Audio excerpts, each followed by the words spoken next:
नमस्कार दोस्तों, स्वागत है आप सभी का हमारे इस चैनल में। आज हम इस वीडियो में देखने वाले हैं कुल 30 प्रश्नों को, जो हमारे अध्याय 1 से रहेगा, जिसका नाम है प्रकाश के परावर्तन एवं अपवर्तन के। चलिए, इसका हम पूरा 30 प्रश्न देखने वाले हैं।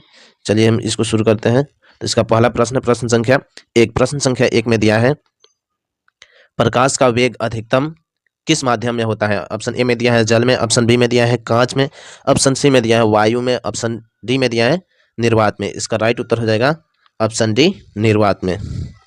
अगला प्रश्न, प्रश्न संख्या 2। प्रश्न संख्या 2 में दिया है, जब प्रकाश किसी सतह से टकराकर वापस आता है तो इस घटना को क्या कहते हैं? ऑप्शन ए में दिया है अपवर्तन, ऑप्शन बी में दिया है परावर्तन, ऑप्शन सी में दिया है विवर्तन, ऑप्शन डी में दिया है प्रकीर्णन। इसका राइट उत्तर हो जाएगा ऑप्शन बी, परावर्तन। अगला प्रश्न, प्रश्न संख्या 3।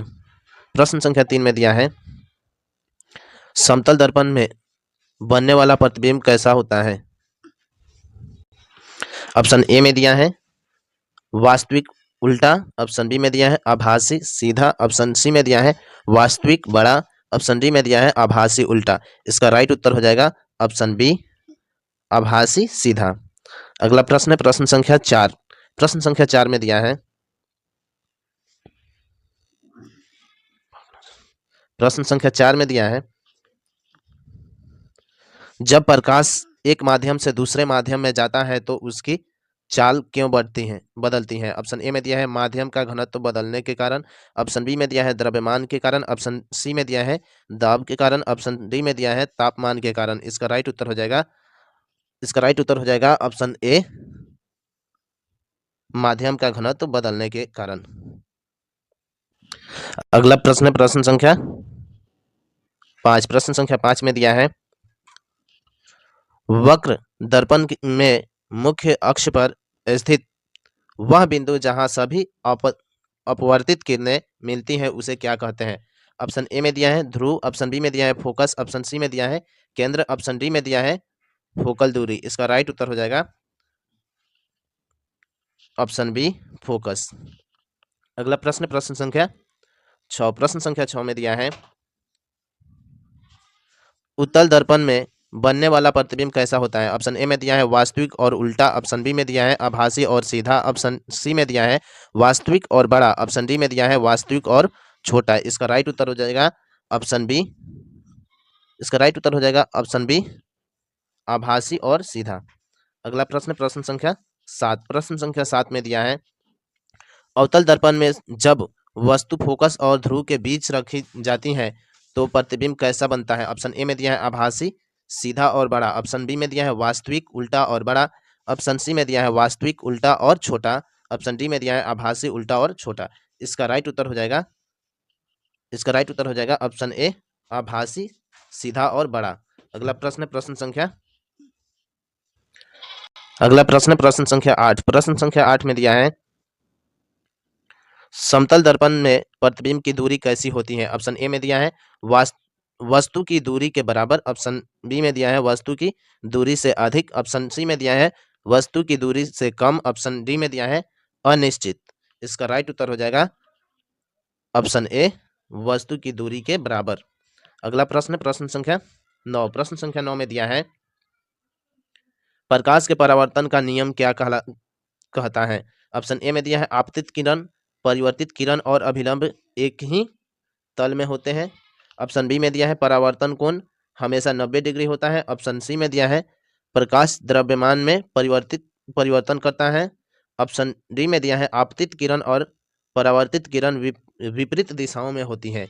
इसका राइट उत्तर हो जाएगा ऑप्शन ए, आपतित किरण परिवर्तित किरण के और अभिलंब एक ही तल में होते हैं। हमारा अगला प्रश्न, प्रश्न संख्या 10। प्रश्न संख्या 10 में दिया है, किसी वस्तु का प्रतिबिंब हमेशा अपने आकार से छोटा किस दर्पण में बनता है? ऑप्शन ए में दिया है समतल दर्पण में, ऑप्शन बी में दिया है अवतल में, ऑप्शन सी में दिया है उत्तल दर्पण में, ऑप्शन डी में दिया है कोई नहीं। इसका राइट उत्तर हो जाएगा ऑप्शन सी, उत्तल दर्पण में। अगला प्रश्न, प्रश्न संख्या 11। प्रश्न संख्या 11 में दिया है, प्रकाश के परावर्तन का नियम कौन सा है? ऑप्शन ए में दिया है आपतन कोण हमेशा 90 डिग्री होता है। ऑप्शन बी में दिया है अपवर्तित किरण और आपतित किरण विपरीत दिशाओं में होती हैं। ऑप्शन सी में दिया है प्रकाश अधिक घनत्व वाले माध्यम में जाने पर मुड़ जाता है। ऑप्शन डी में दिया है परावर्तन कोण हमेशा 0 डिग्री होता है। इसका राइट उत्तर हो जाएगा ऑप्शन सी,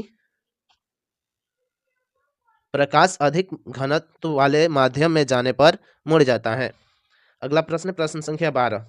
प्रश्न संख्या 12 में दिया है प्रकाश के अपवर्तन के कारण तिनका पानी में क्या प्रतीत होता है? ऑप्शन ए में दिया है छोटा और सीधा। ऑप्शन बी में दिया है बड़ा और मुड़ा हुआ।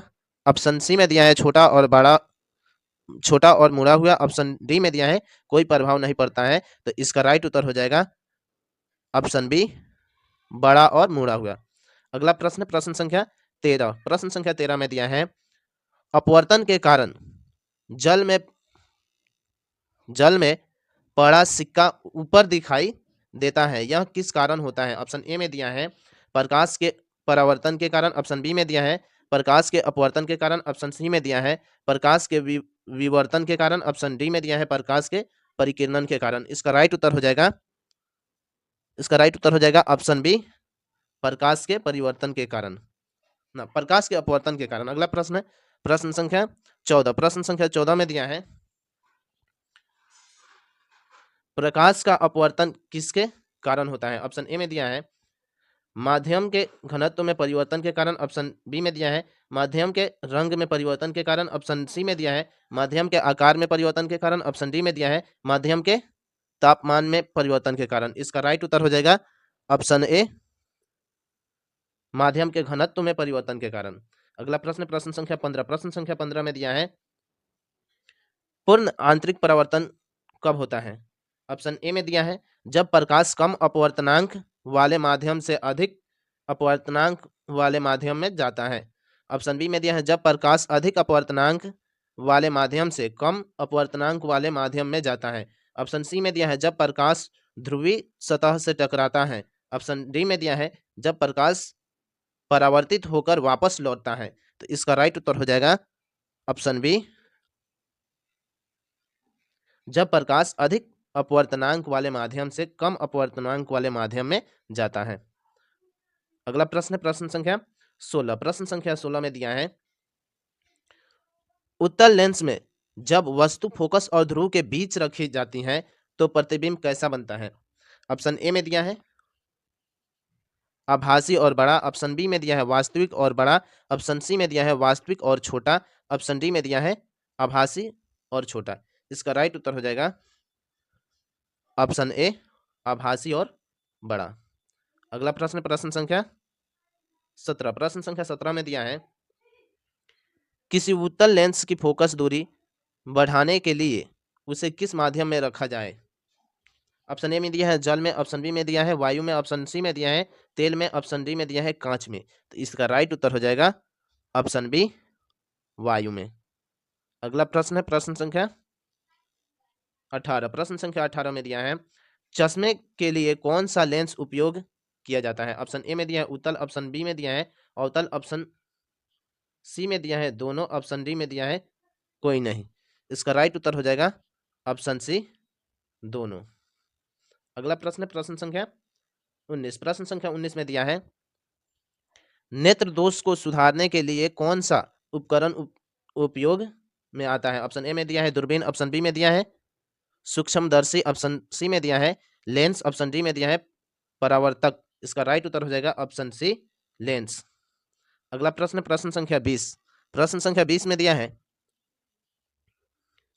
जब प्रकाश किसी माध्यम में यात्रा करता है तो उसकी चाल किस पर निर्भर करती है? ऑप्शन ए में दिया है माध्यम के घनत्व पर। ऑप्शन बी में दिया है माध्यम के रंग पर। ऑप्शन सी में दिया है माध्यम के तापमान पर। ऑप्शन डी में दिया है माध्यम के आकार पर। इसका राइट उत्तर हो जाएगा ऑप्शन ए, माध्यम के घनत्व पर। अगला प्रश्न, प्रश्न संख्या 21। प्रश्न संख्या 21 में दिया है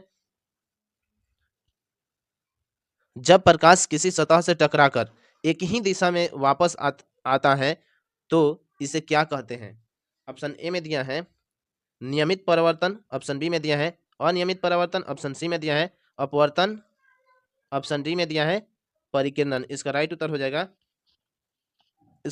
जाएगा ऑप्शन ए, नियमित परावर्तन। अगला प्रश्न, प्रश्न संख्या 22। प्रश्न संख्या 22 में दिया है,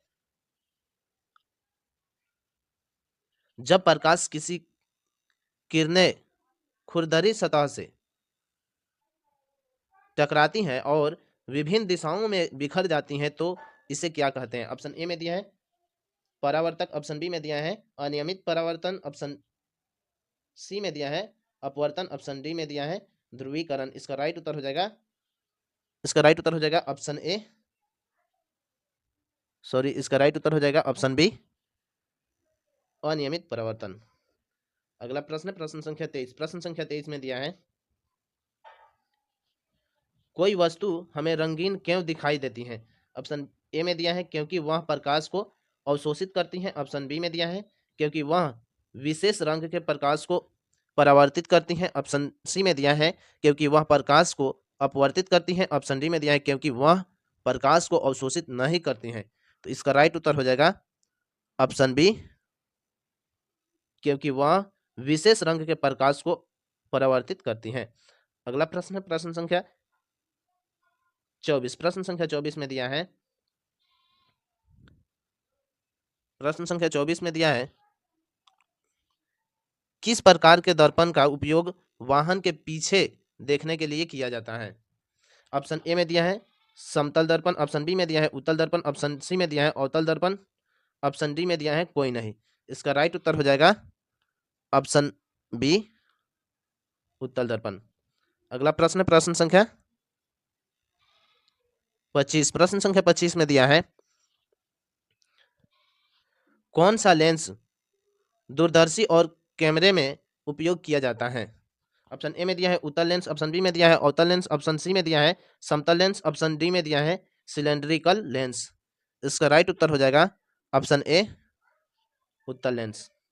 अगला प्रश्न, प्रश्न संख्या 26। प्रश्न संख्या 26 में दिया है, जब सूर्यास्त के समय सूर्य लाल दिखाई देता है तो इसका कारण क्या है? ऑप्शन ए में दिया है अपवर्तन, ऑप्शन बी में दिया है परावर्तन, ऑप्शन सी में दिया है विवर्तन, ऑप्शन डी में दिया है परिकिरणन।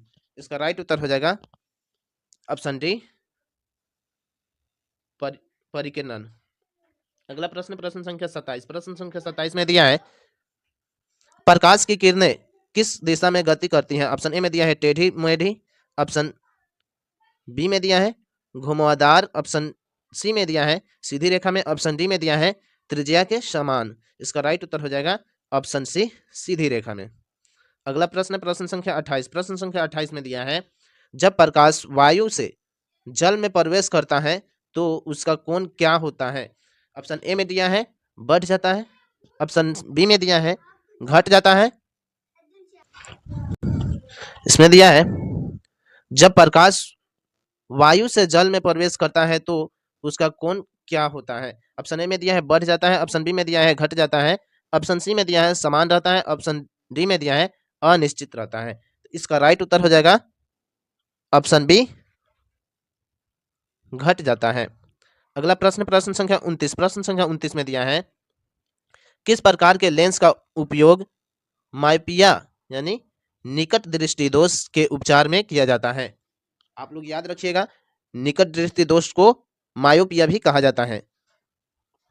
प्रश्न घुमा कर भी दे सकता है, तो आप लोग इसको ध्यान में रखिएगा। तो ऑप्शन में देखिए दिया है उत्तल लेंस का, ऑप्शन बी में दिया है अवतल लेंस, ऑप्शन सी में दिया है सिलेंड्रिकल लेंस, ऑप्शन डी में दिया है कोई नहीं। इसका राइट उत्तर हो जाएगा, एक बात और समझ जाइएगा लोग, सिलेंड्रिकल लेंस यानी सिलेंड्रिकल लेंस कहा जाता है, बेलनाकार जो होता है उसको कहा जाता है। चलिए, तो इसका राइट उत्तर हो जाएगा 29 का हमारा राइट उत्तर हो जाएगा ऑप्शन बी, अवतल लेंस। अगला प्रश्न है प्रश्न संख्या 30। प्रश्न संख्या 30 में दिया है, कौन सा दर्पण प्रकाश को एक स्थान पर केंद्रित करता है? ऑप्शन ए में दिया है उत्तल दर्पण, ऑप्शन बी में दिया है समतल दर्पण, ऑप्शन सी में दिया है अवतल दर्पण, ऑप्शन डी में दिया है इनमें से कोई नहीं। इसका राइट उत्तर हो जाएगा ऑप्शन सी, अवतल दर्पण। चलिए आज के लिए इतना ही रहने देते हैं। आप लोग इसको अच्छे से देख लीजिएगा। यदि अभी तक हमारे वीडियो को लाइक नहीं किए हैं तो लाइक कर लीजिएगा और सब्सक्राइब हमारे चैनल को जरूर कर लीजिएगा, ताकि जब भी हम कोई नया वीडियो डालें तो आपके पास उसका नोटिफिकेशन जरूर जाए। चलिए आज के लिए इतना ही रहने देते हैं।